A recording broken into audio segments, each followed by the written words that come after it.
ప్రయోజనాలు కోరే వ్యక్తిగా ర్యాపో మెయింటైన్ చేసుకుంటూ రావడం, అంటే ఒక యాక్సెప్టెన్సీ కంటిన్యూటీ చేయటం.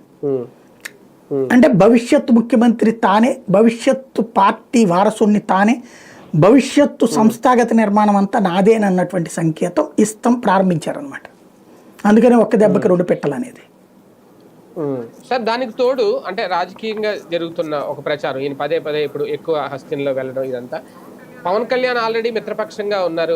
నారా లోకేష్తో పోలిస్తే మోడీ గారి దగ్గర లేదంటే కేంద్ర పెద్దల దగ్గర ఆయనకున్న రేపు ఒక రకంగా ఈయన కూడా పదే పదే తిరగడం వల్ల నారా లోకేష్కి ఆయన ఇమేజ్ పెంచుకునే ప్రయత్నం కూడా చేస్తున్నారా, లేదు అంటే కూటమి ఆంధ్రప్రదేశ్ కూటమి ప్రభుత్వంలో తానే ఇక నెంబర్ 1 తర్వాతే ఎవరైనా అనే ఒక మెసేజ్ కూడా ఈ మాట మనం అంటే వాళ్ళిద్దరి మధ్యన విభేదాలు సృష్టించడానికి ప్రయత్నిస్తున్నామని మాట్లాడతారు. ఇక్కడ విభేదాలు డిప్యూటీ సీఎం హోదాలో మరి కావాలంటే పవన్ కళ్యాణ్ గారు కూడా వెళ్ళొచ్చు డిప్యూటీ సీఎం హోదాలో, నేను ఆయన శాఖలు పక్కన పెడితే, కానీ లోకేష్ గారు వెళ్ళడం. నేను అనేది ఇక్కడ మీరు అబ్జర్వ్ చేస్తే పవన్ కళ్యాణ్ ఎప్పుడైతే ఈ హడావిడి నడిచిందో మీరు అబ్జర్వ్ చేయండి.